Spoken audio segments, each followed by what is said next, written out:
I'm a big fan of Future and his music. And Loved it.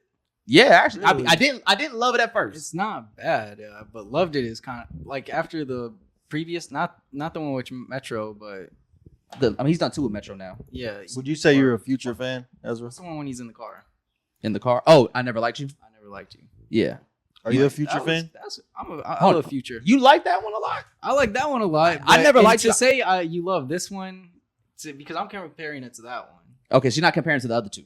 Not the other 2. Okay, so I mean, because this one's more in vain with that one, I would say, because it's not all produced by one producer. Yeah. Yeah. Well, with me, I've been a Future fan for like 10 plus years now. Mm-hmm. And so like I remember his early mixtape days and what that sound was like and how gritty it was. Mm-hmm. And there's a lot of those elements and sounds that he brought back for this mixtape that he kind of was like an ode to his old mixtape sound. Yeah. So that's kind of why I have like a big appreciation for it. All right. Now at first listen, I thought it was just like, all right, whatever.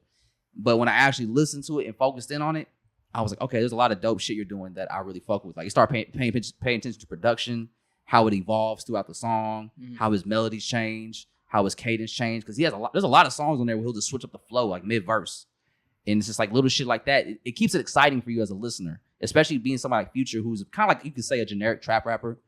But if you really listen to it, Future's a generic trap rapper? To like the average music consumer, right? He is the trap rapper. He is the one. Like he is the ideal trap rapper, I would say. Yeah, like, not generic though. I mean, he made that sound. Yeah, but it depends on who you talk to, if they're a Future fan or not. To them, he's probably just a generic trap rapper. Okay. I feel like you could say, not to me though. I'm not saying I feel this way. I think people should really think on he's the one who's created all of the generic trap rappers, right? Because everyone's trying to sound like him. He does have the sound, and that's the thing. Like once it gets oversaturated, it does become like a generic sound. But Future's always done a good job of making sure he doesn't sound generic. Of course, yeah, agreed. And so, but I saw this tweet that I thought was funny, and I wanted to ask y'all. It was like, y'all got to understand, Future is 40. Imagine y'all dad talking like this. And that day, I was like, damn, that would be a little crazy if my dad was talking like this. But at the end of the day, Future isn't my dad. So I don't care what he's rapping about.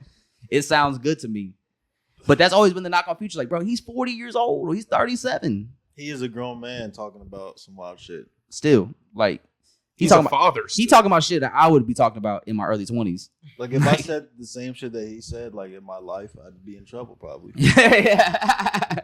Like 27. A fraternity brother of mine in college had a great quote. He was like, man, Future just gets paid to talk about how high he gets at his job. If I went to my job and talked about how high I got, I would get fired.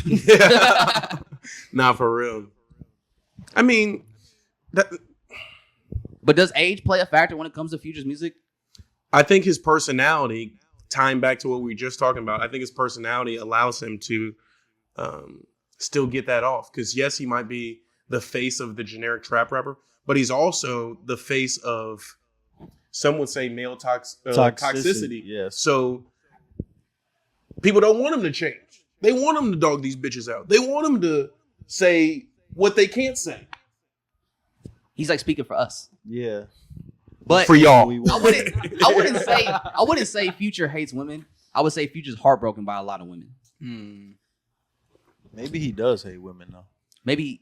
Nah, I don't think he hates women because he wouldn't have women around if he actually spends a lot of he gets women rollies. He spends a lot of money on women. Like you wouldn't get a woman a Rolex if you didn't like her. That he loves women, and he has to deal with them.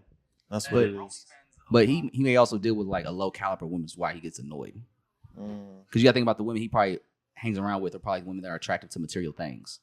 Yeah, and are more in love with who he is and what he brings as opposed to who he is as a person. I hate the way that you walk, the way that you talk. I hate the way that you dress. You know what I'm saying? Type shit. But he created that world for himself. Yeah, he could leave that world at any moment he wants to. And I think that's gonna be a cool thing. I think when if Future ever does a fucking paradox. Future's living in a paradox. If he does decide to hit that switch and leave that world and change music, I'm pretty excited for that because he's got a great range and versatility as an artist, and I think he could do more albums and music, kind of like he did "We Don't Trust You" and Hendrix. Yep, that was amazing. Amazing, both of them were amazing albums. Yeah. Like R&B albums that are kind of structured towards women, and it's like, he has a song called "I Love Bad Bitches." Yeah, the title's kind of like misogynist, but he's giving them very big compliments in the song. So and bad bitches, girls, but I love bad bitches too. Like I love good girls, but I love bad bitches. Bad bitches like to be called bad bitches. You know, respectfully. So it's like he's not. I don't think he hates women, but he's very heartbroken by women he's dealt with in his life. But at the same time, he's got to change that. And that's relatable. Yeah, that's relatable. We all like toxic women from time to time. If from time to time, if Future popped up with a 444, niggas would hate it and they would say he fell off. Let's be honest. If Future grew, nobody would like that shit. I think we would. I think we allow Future to grow. Yeah, I think people would want that from Future. Like, oh shit, this is actually different. Like if Future dropped something like Honestly Nevermind, I think we'd be more open to it. Yeah. That's not growth though. What if Future did like some Daniel Caesar shit? What would y'all? He wrote Drunk in Love. Yeah. He wrote Body Party with Sierra. Like he can do it. It's an evil world we living in. Yeah. It's just, does he want to leave that world? I don't think he wants to because it's too good. I mean, I don't blame him. Think about it. But does he have to leave that world? But my thing is, you just sold off your whole discography that talks about all that shit that you've been talking about. So why not take this opportunity to grow some shit? To grow some new shit? Honestly, bro, I feel like the tape with Metro and him was growth. The last one? Yeah, that was a well conceptualized. They did 2 projects with some crazy shit on there. I feel like that was growth. The first one was crazy too. So that's growth for Future. Yeah. Chad, has Future grown? Do you guys like where he's going and where he's headed? Or do you just want the same old shit? Let's hear it in the chat. But if anybody wants a margarita pizza,